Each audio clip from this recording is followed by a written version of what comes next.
Hello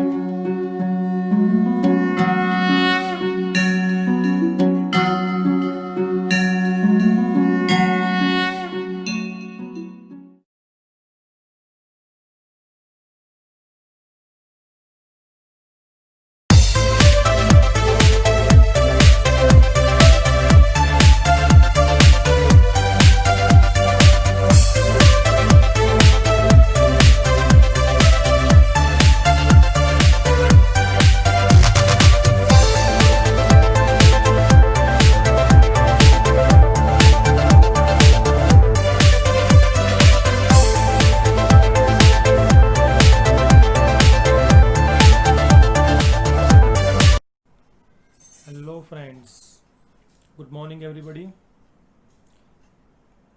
તમામ વાલા વિદ્યાર્થી મિત્રો અને આપના પરિવારજનો સૌ કુશળ મંગળ, તંદુરસ્ત, સ્વસ્થ હશો એવી પ્રભુ ચરણોમાં પ્રાર્થના સાથે આજનો લેક્ચર શરૂ કરીએ. દોસ્તો, લાસ્ટ લેક્ચરમાં આપણે text book unit 2 sunrise on the કંચનજંગાનો અભ્યાસ કર્યો. તો દોસ્તો, એના એસક્યુ નોટબુકની અંદર કમ્પ્લીટ થઈ ચૂક્યા હશે અને યુનિટ 1 કેન યુ ઇન્સ્ટોલ લવ ની શોર્ટ નોટ પણ હવે તમારા ટેક્સ્ટ બુકના ચોપડામાં એક એક કરીને પૂર્ણ થઈ ગઈ છે. તો દોસ્તો, શરૂ કરીએ યુનિટ 3. અને આપણું યુનિટ 3 છે અનફોર્ગેટેબલ વોલ્ટ ડિઝની. અનફોર્ગેટેબલ મતલબ અવિસ્મરણીય, જેને આપણે ભૂલી ન શકીએ તેવું. વોલ્ટ ડિઝની દોસ્તો બાળકોનું લોકપ્રિય નામ છે, વોલ્ટ ડિઝની. અને તમે પણ બાળપણમાંથી પસાર થઈને આવ્યા છો, કાર્ટૂનો જોઈને મોટા થયા છો અને કેટલાક તો હજુ પણ જુએ છે. વોલ્ટ ડિઝની જે 20મી સદીના એક મહાન કાર્ટૂનિસ્ટ આર્ટિસ્ટ હતા અને આ અવિસ્મરણીય વોલ્ટ ડિઝની વિશે અહીં આપણને જણાવી રહ્યા છે એમના જ એલ્ડર બ્રધર, એમના મોટા ભાઈ રોય ડિઝની. મિત્રો, આજે Disneyland, Disney world, Disney channel આ બધા જ ખૂબ જ પોપ્યુલર નામ છે. તો આ તમામ ઓર્ગેનાઇઝેશન્સના સ્થાપક એટલે આ વોલ્ટ ડિઝની અને એમના વિશે આજે આપણે ભણવાનું છે. પણ દોસ્તો, આ વ્યક્તિ અહીંયા સુધી પહોંચ્યા, આજે વર્લ્ડ ફેમસ બન્યા, નાનામાં નાનું બાળક પણ જેમને ઓળખતું થયું, તો આ સફળતા શું તેઓ લઈને જન્મ્યા હતા સાથે? ના દોસ્તો, આ એક એવી વ્યક્તિ છે, એક ઉદાહરણરૂપ વ્યક્તિ છે, એક ઇન્સ્પિરેશનલ પર્સન છે કે જેમણે શૂન્યમાંથી સર્જન કર્યું છે. તો એમની આ સર્જનની સફળતાની કહાની આપણી સમક્ષ લઈને આવી રહ્યા છે એમના જ એલ્ડર બ્રધર રોય ડિઝની. પણ એની વાત શરૂ કરીએ પહેલાં દોસ્તો, ટેક્સ્ટબુકની અંદર યુનિટ 3 શરૂ થાય એ પહેલાં ઉપર તમને પ્રી ટાસ્કની અંદર એક સરસ મજાની પોએમ આપી છે અને આ પોએમ દોસ્તો આપણને ઘણા બધા પાઠ શીખવી જાય છે. તો એક નજર કરીશું આપણે આ પોએમની અંદર, જેનું ટાઇટલ છે બી the best. B the best દોસ્તો શ્રેષ્ઠ બનો એવું જણાવે છે, શ્રેષ્ઠ બનો. તો શું છે આ પોએમનો મેસેજ જાણીએ એના ફર્સ્ટ પેરેગ્રાફમાં. If you can't be a pine on the top of the hill. જો તમે કોઈ ટેકરી પરનું પાઇનનું વૃક્ષ ન બની શકો, be a scrub in the valley. But be, valley એટલે ખીણ અને સ્ક્રબ મતલબ નાનો છોડ. તો ખીણમાંનો નાનો છોડ બનો. જો તમે ટેકરી પરનું મોટું વૃક્ષ ન બની શકો તો ખીણમાંનો નાનો છોડ બનો. બટ બી, પણ બનો the best little scrub by the side of the rill. Rill ઝરણું, કોઈ ઝરણાની બાજુ પરનો એક નાનકડો છોડ બનો. Be a bush if you can't be a tree. જો તમે વૃક્ષ ન બની શકો તો નાનો છોડ બનો. Second paragraph. If you can't be a bush by a beast of the grass. Be a bit of the grass. જો તમે નાનો છોડ પણ નથી બની શકતા તો ત્યારે બી a bit of the grass, ઘાસનું એક તણખલું બનો. And sum highway happier make. અને આ તણખલું ક્યાંનું? કોઈ હાઈવેની બાજુ પર ઉગેલું નાનું એક ઘાસનું તણખલું બનો અને એ હાઈવેને, એ ધોરીમાર્ગને તમે સુંદરતા આપો. If you can't be muskie, muskie મતલબ big fish, then just be a bass, bass મતલબ સ્મોલ ફિશ, નાની માછલી. જો તમે મોટી માછલી ન બની શકો તો નાની માછલી બનો. But the liveliest bass in the lake, પણ તળાવમાંની અતિ સુંદર એવી નાની માછલી બનો. We can't all be captains, we have got to be a crew. આપણે સૌ કોઈ જહાજના કેપ્ટન નથી બની શકતા, આપણે ક્રૂ એટલે કે જહાજ પરનું કર્મચારી જૂથ બનવાનું છે. There is something for all of us here. આ દુનિયામાં આપણે આવીએ છીએ તો આપણા સૌ માટે કોઈક ને કોઈક કામ આ ઈશ્વરે નક્કી કરીને રાખ્યું છે. There is big work to do and there is laser to do. કેટલાક મોટા કાર્યો પણ કરવાના છે અને કેટલાક નાના કાર્યો પણ કરવાના છે. And the task we must do is the near. આપણે જે કામ કરવાનું છે એ આપણી ખૂબ નજીક છે, તો એને હાથ ધરી લો અને અત્યંત નિષ્ઠા સાથે એને ઉપાડી લો. If you can't be a highway then just be a trail. જો તમે ધોરીમાર્ગ ન બની શકો તો નાની કેડી બનો. If you can't be the sun be a star. જો તમે સૂરજ ન બની શકો તો તારો બનો. It isn't by the size that you win or you fail. મિત્રો, તમે સફળ થાવ છો કે નિષ્ફળ એ કામના કદ પરથી નક્કી થતું નથી. બી the best of what ever you are. તમે જે કંઈ છો શ્રેષ્ઠ બનો. તમે જે કંઈ કામ હાથ ધરો છો એને એટલી શ્રેષ્ઠતાપૂર્વક પાર પાડો કે દરેક વ્યક્તિએ જોતા રહી જાય કે ના, આ વ્યક્તિએ જે કામ કર્યું ખૂબ શ્રેષ્ઠતાપૂર્વક કર્યું. આપણને મળેલું કામ નાનું છે કે મોટું ડઝન્ટ મેટર, હલકું છે કે ભારે ડઝન્ટ મેટર, પણ એ કામને આપણે કેટલી નિષ્ઠાપૂર્વક, કેટલી સફળતાપૂર્વક પાર પાડીએ છીએ, એ કામને પૂર્ણ કરીએ છીએ, ઇટ ઇઝ મેટર. તો દોસ્તો, કોઈ કામ ક્યારેય ઊંચ નીચ, હલકું ભારે હોતું નથી, પણ એ કામને આપણે કેવી રીતે પૂરું કરીએ છીએ એનાથી દુનિયા આપણી સફળતાને જુએ છે. તો દોસ્તો, આ નાનકડી પોએમ આપણને ખૂબ મોટો મેસેજ આપી ગઈ કે આપણા હિસ્સામાં કયું કાર્ય આવે છે એ મહત્ત્વનું નથી, પણ એ કાર્યને આપણે કેવી રીતે કરીએ છીએ, કેવી રીતે સફળતાપૂર્વક પૂર્ણ કરીએ છીએ એનાથી આપણું કાર્ય મહાન બને છે. તો આવી જ કંઈક વાત શૂન્યમાંથી સર્જનની વાત લઈને આવી રહ્યા છે રોય ડિઝની, જે પોતાના જ નાના ભાઈ વોલ્ટ ડિઝનીની આપણી સમક્ષ વાત કરી રહ્યા છે. તો દોસ્તો, સૌપ્રથમ આપણે આ બંને ભાઈઓનો પરિચય મેળવી લઈએ. વોલ્ટ ડિઝની, કે જેમનો જન્મ 5 ડિસેમ્બર 1901, 1901 5 ડિસેમ્બરના રોજ અમેરિકાના શિકાગો શહેરમાં થયો હતો અને એમનું મૃત્યુ 16 ડિસેમ્બર 1966 કેલિફોર્નિયા, અમેરિકાની અંદર થયું હતું. અને એમના મૃત્યુનું કારણ હતું દોસ્તો ડ્યુ ટુ લંગ કેન્સર. જી હા, ફેફસાના કેન્સરથી એમનું મૃત્યુ થયું હતું અને એની પાછળનું રીઝન હતું દોસ્તો, હી was a chain smoker. Walt Disney chain smoker હતા. ચેઇન સ્મોકરનો શું મતલબ થાય છે દોસ્તો? કે એક સિગારેટ એની પૂરી થાય તરત જ બીજી સળગાવે, બીજી પૂરી થાય ત્રીજી સળગાવે. આટલી હદે તેઓ ધૂમ્રપાનના આદી હતા અને એને લઈને તેઓ ફેફસાના કેન્સરના ભોગ બન્યા અને 1966 16 ડિસેમ્બરના રોજ એમનું અવસાન થયું.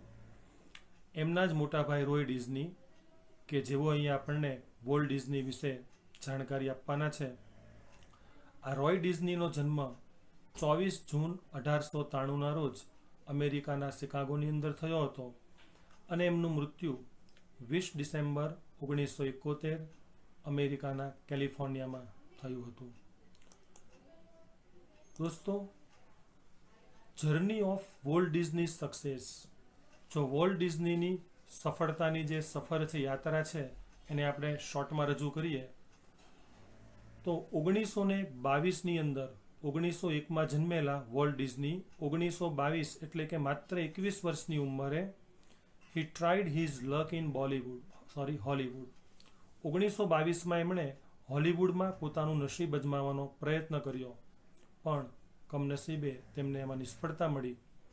અને ત્યાર પછી 1928માં એમણે બનાવેલી એક કાર્ટૂન સિરીઝ મિકી માઉસ કે જેણે ટીવી ચેનલો ઉપર ધૂમ મચાવી દીધી, અને વોલ્ટ ડિઝનીની સફળતાની શરૂઆત આ માઉસ, આ મિકી નામના ઉંદરે કરાવી. ત્યાર પછીનું એમનું જે વિઝન હતું, એક સરસ મજાનો થીમ પાર્ક બનાવવાનું, જે એમણે પૂર્ણ કર્યું 17 જુલાઈ 1955ના રોજ કેલિફોર્નિયાની અંદર એમણે એક ડિઝનીલેન્ડનું નિર્માણ કર્યું. અને ત્યાર પછી 1 ઓક્ટોબર 1971, 1 ઓક્ટોબર 1971ના રોજ ડિઝની વર્લ્ડ ફ્લોરિડાની અંદર ઓપન થયું. દોસ્તો, ઓક્ટોબર 1971માં ઓપન થયું છે. આપણે ફરી એકવાર બેક જઈએ તો 1966માં વોલ્ટ ડિઝનીનું અવસાન થઈ ગયું હતું. આ ડિઝની વર્લ્ડનું સપનું એમનું અધૂરું હતું, અને એ સપનું પૂર્ણ કર્યું એના ભાઈ રોય ડિઝનીએ. અને એ સપનું પૂર્ણ કર્યા પછી તરત જ 1 મહિના પછી જ ડિસેમ્બરમાં એમનું પણ અવસાન થઈ ગયું હતું. દોસ્તો, આ છે વોલ્ટ ડિઝનીની સફળતાની સફર. એની આ યાત્રામાં સીધી એને સફળતા નહોતી મળી દોસ્તો.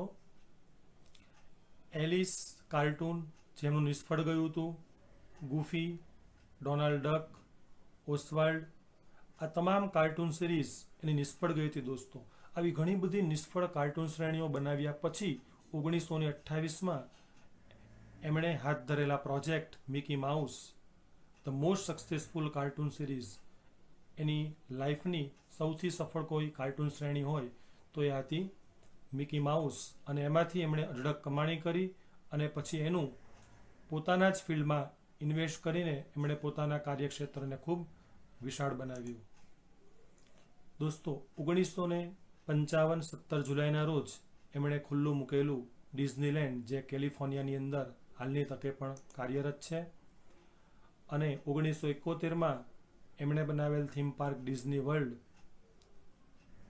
મિત્રો, અહીંયા મેં એક ટ્રેનનો ફોટો મૂક્યો છે.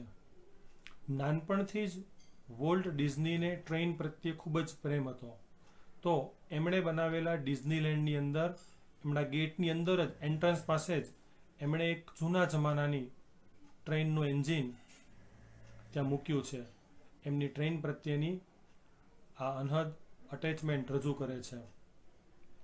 આ ઉપરાંત Walt Disney animation studio, Walt Disney studio park, આ બધા જ એમના એડવેન્ચરો છે. તો દોસ્તો, ચાલો રોય ડિઝનીના શબ્દોમાં જાણીએ એમના જ નાના ભાઈ વોલ્ટ ડિઝનીની સફળતાની સફર. એમણે કેવી કેવી મુશ્કેલીઓનો સામનો કર્યો, કેવી કેવી સ્ટ્રગલ કરી, ત્યારે સફળતાને પામી ચૂક્યા. તો જાણીએ કોમ્પ્રેન્શન 1ની અંદર. My brother Walt is no more. મારો ભાઈ વોલ્ટ આજે આ દુનિયામાં નથી. વોલ્ટના અવસાન પછી આ લખાયેલું છે. યેટ, તેમ છતાં, his influence lingers like a living presence over the studio.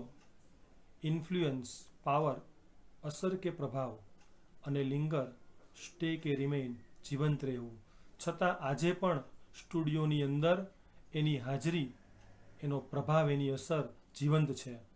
વેર, કે જ્યાં he turned out the cartoons, nature films and feature movies that made him known and loved around the world. એ જ સ્ટુડિયો કે જ્યાં એણે turn out means make ઓર produce, બનાવવું, અનેક cartoon શ્રેણીઓ બનાવી હતી. નેચર ફિલ્મ્સ, પ્રાકૃતિક ફિલ્મો બનાવી હતી. ફીચર મૂવીઝ, ફીચર મતલબ ક્વોલિટી, ગુણવત્તાસભર ચલચિત્રો તૈયાર કર્યા હતા. અને આ તમામ એના સર્જનોએ made him known all around the world. સમગ્ર દુનિયાભરમાં ખૂબ જ પ્રખ્યાત બનાવ્યો હતો. એ સ્ટુડિયોમાં આજે એનો ભાઈ કહે છે કે એની હાજરી આજે પણ જીવંત લાગે છે. ઇવન નાવ, આજે પણ as I walk around the studio crew મતલબ member of the team members, આજે પણ જ્યારે હું મારા સ્ટુડિયોમાં કર્મચારી જૂથની વચ્ચે જાઉં છું, I half expect to encounter, to meet, to come across, મળવું. આજે પણ મને એને મળી લેવાની ઈચ્છા થાય છે. કોને? તો એના ભાઈનું વર્ણન કરતા એણે વિશેષણો યુઝ કર્યા છે. That tall country boy figure. Tall ઊંચા બાંધાનો, કાઉન્ટ્રી બોય મતલબ વિલેજ બોય, દેશી ગામડિયું વ્યક્તિત્વ ધરાવતો, અને head board in thought about some new projects. Head board મતલબ સતત જેનું મસ્તક થોટ્સ વિચારોમાં ડૂબેલું રહેતું હોય. શેના? About some new project. સતત નવા પ્રોજેક્ટના વિચારોમાં જેનું મસ્તક ડૂબેલું રહેતું, એવા મારા ભાઈ વોલ્ટને મને મળી લેવાની ઈચ્છા થાય છે. Volt was so much the driving force, ચાલક બળ, બિહાઇન્ડ ઓલ વી ડીડ. એનો ભાઈ જણાવે છે કે ખરેખર અમે જેટલા પણ પ્રોજેક્ટો પૂર્ણ કર્યા, એ તમામ કાર્યો પૂર્ણ થવા પાછળ જો કોઈ ચાલક બળ સમાન હોય તો એ મારો ભાઈ વોલ્ટ હતો. From making movies to building Disneyland. નાના ચલચિત્રો બનાવવાથી લઈને ડિઝનીલેન્ડના નિર્માણ કાર્ય સુધી દરેક કામમાં એ ચાલક બળ સમાન હતો. That people constantly mention his name. અને એને લઈને લોકો સતત એનું નામ વર્ણવવું, રજૂ કરવું, એવી રીતે એને યાદ કરતા as if he were still alive, કે જાણે આજે પણ આ વોલ્ટ ડિઝની આ દુનિયામાં અસ્તિત્વ ધરાવતો હોય એ રીતે લોકો એને યાદ કરતા. Every time we saw a new picture or open a new feature at Disneyland. જ્યારે પણ ડિઝનીલેન્ડમાં અમને કોઈ નવું ચિત્ર જોવા મળતું કે નવી કોઈ લાક્ષણિકતા, નવી કોઈ કૃતિ મુકાયેલી જોવા મળતી જે અમારી જાણબાર મુકાઈ હોય, ત્યારે someone is bound to say, bound clear sure, ત્યારે કોઈક તો ચોક્કસપણે એવું કહેતું કે I wonder how Walt would like it. Wonder O વાળું વન્ડર છે. વન્ડર મીન્સ થિંક, વિચારવું. કે હું વિચારું છું કે આ કૃતિ વોલ્ટને ગમશે કે કેમ, આ કોણે મૂકી છે. એન્ડ વેન ધીસ હેપન્સ, અને જ્યારે એવું બનતું, આઈ પર્સનલી રિયલાઇઝ, મેં પર્સનલી વ્યક્તિગત રીતે મહેસૂસ કર્યું છે કે it was something he himself had planned. પછી અમને જાણ થતી કે આ પ્લાન તો ખુદ વોલ્ટ ડિઝનીનો જ હતો. For my imaginative ઇન્ડસ્ટ્રીયસ brother. પોતાના ભાઈ વોલ્ટ માટે બે વિશેષણો યુઝ થયા છે. ઇમેજિનેટિવ, ઇન્જેનિયસ, કલ્પનાશીલ, અને ઇન્ડસ્ટ્રીયસ, હાર્ડવર્કિંગ, મહેનતુ. કે મારા કલ્પનાશીલ અને ઉદ્યમી એવો ભાઈ left enough projects in progress.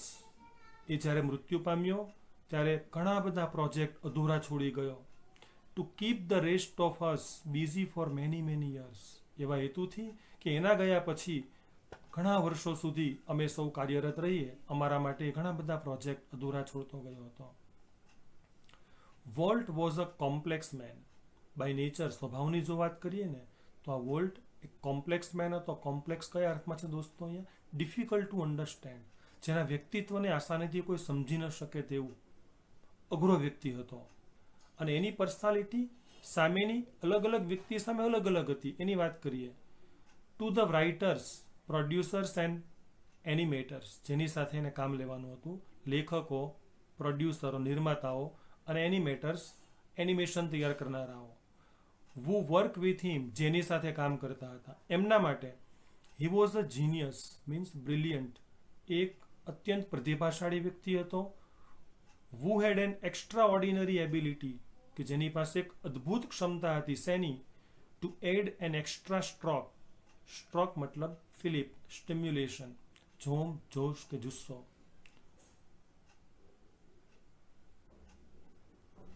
Extra stroke of imagination મતલબ imagination,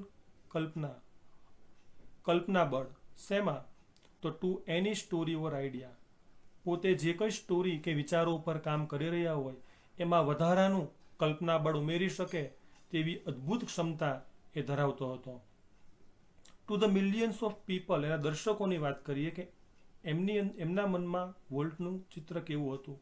to the millions of people who watch him his TV shows, લાખો દર્શકો જેના ટીવી શો નિહાળતા હતા એમના માટે હી વોઝ અ વાર્મ, એક હૂંફ આપનાર વ્યક્તિ, કાઇન્ડલી પર્સનાલિટી, એક દયાળુ વ્યક્તિ કે જે bringing fun and pleasure into their homes, કે જે એમના ઘરમાં ખુશીઓનો ખજાનો લાવતો હતો. એમના ઘરમાં ખુશીઓ લાવનાર એક વ્યક્તિ હતો એ. અને ફાઇનલી ટુ ધ બેન્કર્સ, પોતાના પ્રોજેક્ટોને પૂર્ણ કરવા જે બેન્કો પાસેથી આ વોલ્ટ ફાઇનાન્સ મેળવતો હતો, લોન મેળવતો હતો, આ બેન્કરો માટે હુ ફાઇનાન્સર્સ, આઈ એમ શ્યોર, મને ખાતરી છે કે એમના મનની અંદર વોલ્ટનું ચિત્ર કેવું હશે તો he seemed like a wild man, એક જનૂની વ્યક્તિ હતો જે ધારે કરીને રહેતો. એના માટે શબ્દ છે hell bent, determined to achieve something, કંઈક પ્રાપ્ત કરવા માટે કટિબદ્ધ. ફોર બેન્કરપ્સી, વાત છે અહીંયા બેન્કરપ્સીની. દોસ્તો બેન્કરપ્સી એટલે શું? ઇકોનોમિક ફેલર, આર્થિક નિષ્ફળતા. સ્પેશિયલ વર્ડ છે ઇનસોલ્વન્સી, જેને કહેવાય નાદારી. એની ટાઈમ એ નાદારી નોંધાવી દે, નાદાર જાહેર થાય એવો વ્યક્તિ બેન્કરો માટે હતો. બેન્કોને સતત આ વ્યક્તિ પ્રત્યે એવો ડર રહ્યા કરતો કે આ વ્યક્તિ ઉઠમણું ન કરે તો સારું. આમ સમજવામાં એક ડિફિકલ્ટ પર્સન હતો વોલ્ટ. અને છેલ્લી રોય ડિઝની પોતાની અંગત મંતવ્ય જણાવે છે એના ભાઈ વિશેનું. To me he was my amazing kid brother, મારા માટે તો મારો એ નાનો એવો ભાઈ હતો કે જે full of impractical dreams that he made come true. Impractical means unrealistic, અવાસ્તવિક, અતાર્કિક, જેના એવા સપના કે જે સાંભળીને સામેની વ્યક્તિને અશક્ય લાગે, અવાસ્તવિક લાગે, આવા સપનાઓથી ભરેલો. અને એટલું જ નહીં, that he made come true, to make come true, to realize, to make real, સાકાર કરવું. અને સપનાઓને જેણે સાકાર પણ કર્યા, આવો એક મારો નાનકડો એક ભાઈ હતો. તો દોસ્તો, કોમ્પ્રેહેન્શન 1 અહીંયા સમાપ્ત થયો. કોમ્પ્રેહેન્શન 1ના એસક્યુ નંબર 1 to 11, 11 પ્રશ્નોના જવાબ તમારે નોટની અંદર ઉતારવાના છે વર્ડ બિલ્ડિંગ સાથે. આગળ વધીએ. Comprehension 2 and 3. Comprehension 3, the apple orchard. Apple orchard, orchard મતલબ દોસ્તો ફળોનો બગીચો. ધ એપલ ઓર્ચર્ડ, સફરજનનો બગીચો. અને વીપિંગ વિલોઝ. વીપિંગ વિલોઝ એક વૃક્ષનું નામ છે જેનું ગુજરાતી નામ છે બેદમજન. લટકતી વળેલી ડાળીઓ ધરાવતું આ વૃક્ષ છે. સ્ટેન્ડ ગ્રીન, જેમના ખેતરની અંદર હતું. And beautiful at our old farm, અમારા જૂના ખેતરમાં સફરજન અને બેદમજનના લીલાછમ વૃક્ષો હતા. Where Walt sketch is first animals, કે જ્યાં બેસીને વોલ્ટે પોતાનું પ્રથમ પ્રાણીનું કાર્ટૂન દોર્યું હતું, એનિમલ સ્કેચ તૈયાર કર્યું હતું. આઈ રિકોલ, હું એ વાતને પણ યાદ કરું છું, how Walt and I would snuggle together. Snuggle means cuddle up, લપાઈને એકદમ અડીને બેસવું. ઇન બેડ, પથારીમાં. And hear the haunting whistle of a locomotive passing in the night. Haunting, horrifying, ડરામણું, બિહામણું. લોકોમોટિવ, દોસ્તો લોકોમોટિવનો અર્થ છે ટ્રેન વિથ સ્ટીમ એન્જિન. વરાળથી ચાલતું એન્જિન જે ટ્રેનમાં લગાવેલું હોય એવી ટ્રેનને કહેવાય લોકોમોટિવ, એટલે કે આગગાડી. એમના ઘર નજીકથી જ રેલવે ટ્રેક પસાર થતો હતો. અને રાત્રે જ્યારે ત્યાંથી હોન્ટિંગ વિસલ એટલે કે ડરામણો પાવો વગાડતી આ સ્ટીમ એન્જિન ધરાવતી આગગાડી પસાર થતી, અને એનાથી ડરીને અમે બંને ભાઈઓ પથારીમાં લપાઈને સૂઈ જતા, એ વાતને હું કેમ ભૂલી શકું. અવર અંકલ માઇક, એમના કાકા, એક ત્રીજું કેરેક્ટર જેનું નામ હતું માઇક, વોઝ એન એન્જિનિયર. અમારા કાકા માઇક કે જે પોતે એક ઇજનેર હતા. And he would blow his whistle 1 long and 2 shorts. જેવી રીતે આગગાડી પાવો મારતી, એક લાંબો પાવો, 2 ટૂંકા પાવા, એવી જ નકલ કરીને જસ્ટ ફોર અસ તેઓ અમારા માટે પાવો વગાડતા. Walt never lost his love for trains. વોલ્ટે છેલ્લે સુધી ટ્રેનો પ્રત્યેનો જેનો પ્રેમ હતો, લગાવ હતો, એ કદી ગુમાવ્યો નહોતો. અને એની સાબિતી છે કે યર્સ લેટર, વર્ષો પછી પણ, એન ઓલ્ડ ફેશન ટ્રેન, જૂના જમાનાની train, was one of the first attractions at Disneyland. ડિઝનીલેન્ડનું પ્રથમ જો કોઈ આકર્ષણનું કેન્દ્ર હોય તો એણે એન્ટ્રન્સની અંદર જ મૂકેલી જૂના જમાનાની આ ટ્રેન છે, જે એનો ટ્રેન પ્રત્યેનો પ્રેમ રજૂ કરે છે. અહીંયા કોમ્પ્રેન્શન 2 પૂર્ણ થાય છે. અને દોસ્તો એના એસક્યુ નંબર છે 12 થી 17, જે પણ તમારે લખી નાખવાના છે. અને third comprehension, as far back as I can remember. મને યાદ છે ત્યાં સુધી, વોલ્ટ વોઝ ડ્રોઈંગ. વોલ્ટને ડ્રોઈંગનો ખૂબ શોખ હતો. અને the first money he ever made was a nickel. એણે જો આ ડ્રોઈંગમાંથી કરેલી પહેલી કમાણી હોય તો એ હતી 1 nickel, a coin of 5 cent. 5 સેન્ટનો એક સિક્કો. કેવી રીતે મળ્યો હતો? For a sketch of a neighbour's horse. એણે પડોશીના ઘોડાનું સ્કેચ બનાવી આપ્યું, જેના બદલામાં પડોશી એને અ નિકલ, 5 સેન્ટનો એક સિક્કો આપ્યો હતો, જે વોલ્ટે કરેલી પહેલી કમાણી હતી. હી સ્ટડીડ કાર્ટૂનિંગ ઇન શિકાગો. એણે શિકાગોની અંદર કાર્ટૂનિંગનો અભ્યાસ કર્યો, કાર્ટૂન કલાનો. And then started a little animated company. પછી નાની એવી એનિમેશન કંપની શરૂ કરી. ક્યાં? ઇન કેન્સાસ સિટી, કેન્સાસ શહેરની અંદર. અને પછી લખ્યું છે ધેટ ફ્લોપ, જે નિષ્ફળ ગઈ દોસ્તો. એની શરૂઆતમાં એણે ઘણી બધી નિષ્ફળતાઓ મળી હતી, તેમ છતાં વ્યક્તિ હિંમત હાર્યો નહોતો. I was in Los Angeles when Walt, just 21, decided to try his luck in Hollywood. 21 વર્ષની ઉંમરે જ્યારે એણે હોલિવૂડમાં નસીબ અજમાવવાનો પ્રયત્ન કર્યો, નક્કી કર્યું, ત્યારે હું લોસ એન્જલસમાં હતો અને અમે એકબીજાની મુલાકાત રેલવે સ્ટેશન પર કરી હતી. I met him at the station. હું સ્ટેશન પર એને મળ્યો હતો કે જ્યારે પોતાના બિસ્તરા પોટલા લઈને હોલિવૂડમાં નસીબ અજમાવવા જઈ રહ્યો હતો. He was carrying a cheap suitcase. એક સસ્તી suitcase. That contain to have, to possess, ધરાવવું. ઓલ ઓફ હિઝ બિલોંગિંગ્સ એટલે બેગેજ, જેમાં એનો સરસામાન હતો. આ જૂના જમાનાની તૂટલી ફૂટલી સસ્તી સુટકેસ લઈને એ મને સ્ટેશને મળ્યો હતો. વી બોરોવડ $500 ફ્રોમ એન અંકલ. અને ત્યાર પછી હોલિવૂડમાં પણ નિષ્ફળ થઈને પાછો આવ્યો. ત્યાર પછીની વાત, અમે અમારા કાકા પાસેથી $500 ઉછીના લીધા. And Walt started a cartoon series called Alice in કાર્ટૂનલેન્ડ.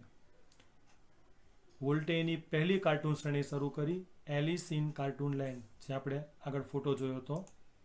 Alice cartoon, ફરી એકવાર બતાવી દઉં તમને હું. એલિસ કાર્ટૂન કે જેણે પ્રથમ શરૂઆત કરી. શું થયું? આગળ વધીએ. It was tough going. એમના માટે ખૂબ જ શરૂઆત અઘરી હતી. Walt did all the animation. વોલ્ટ એનિમેશનનું કામ કરતો. And I crank the old fashion camera. Crank મતલબ કેમેરામાં કંડારવું. અને હું અમારી પાસે રહેલા જૂના જમાનાના કેમેરાથી એ બધું જ અંદર કંડારતો, શૂટિંગનું કાર્ય કરતો. The Alice cartoon didn't make much of a splash. To make much of a splash મતલબ ટુ ગેટ સક્સેસ, સફળ થવું. એલિસ કાર્ટૂનને સફળતા ન મળી. So Walt started a new series called Oswald the Rabbit. તેથી વોલ્ટે એ સિરીઝને પડતી મૂકી અને એક નવી શ્રેણી શરૂ કરી, જેનું નામ હતું ઓસ્વાલ્ડ ધ રેબિટ. ઓસ્વાલ્ડ નામના સસલાની શ્રેણી શરૂ કરી. ઓસ્વાલ્ડ ડીડ બેટર. ઓસ્વાલ્ડે ઘણો સારો દેખાવ કર્યો. આ શ્રેણી સારી ચાલી. But when Walt went to our New York distributor. પણ શરૂઆતમાં એમની પાસે નાણાં ભીડ હોવાથી દોસ્તો એનું રોકાણ અન્ય કોઈ વ્યક્તિએ કર્યું હતું. ડિસ્ટ્રીબ્યુટર એના બીજા હતા. તો જ્યારે શ્રેણી સફળતા મેળવવા લાગી તો વોલ્ટ ન્યુયોર્કમાં રહેલા અમારા શ્રેણીના ડિસ્ટ્રીબ્યુટર પાસે ગયા. શેના માટે? પોતાનો હિસ્સો વધારવા માટે, ફોર મોર મની. ત્યારે આખી બાજી ઉલટી પડી. હી રેન ઇન ટુ ટ્રબલ. એ મુસીબતમાં મુકાયો ઉલટાનો. સામેની વ્યક્તિ ડિસ્ટ્રીબ્યુટર એને વધારે નાણાં તો ન આપ્યા, ઉલટાનું એની સાથે એણે ચીટિંગ કરી, દગાખોરી કરી અને શ્રેણીમાંથી એમને સંપૂર્ણપણે બહાર ધકેલી મૂક્યા, જેની ચર્ચા કોમ્પ્રેન્શન 4માં છે, આપણે નેક્સ્ટ વિડીયોમાં જોઈશું. તો દોસ્તો, એની ઘણી બધી પછડાટો પણ ખાધી હતી. પોતાની આ સફળતાની સફરમાં વધુ વાત આવતા લેક્ચરમાં કરીશું. અહીંયા આપણે 3 કોમ્પ્રેન્શન પૂર્ણ કર્યા છે. તમારે 24 MCQ અને વર્ડ બિલ્ડિંગ જ્યાં સુધીમાં આવ્યું હોય, લગભગ 44 શબ્દો સુધી છે, તો એ તમારી નોટની અંદર કમ્પ્લીટ કરી નાખવાનું છે. આવતા લેક્ચરમાં આપણે કોમ્પ્રેન્શન 4થી આ યુનિટને કન્ટિન્યુ કરીશું. ત્યાં સુધી તમામ વહાલા વિદ્યાર્થી મિત્રોને જય Shri Krishna and good bye.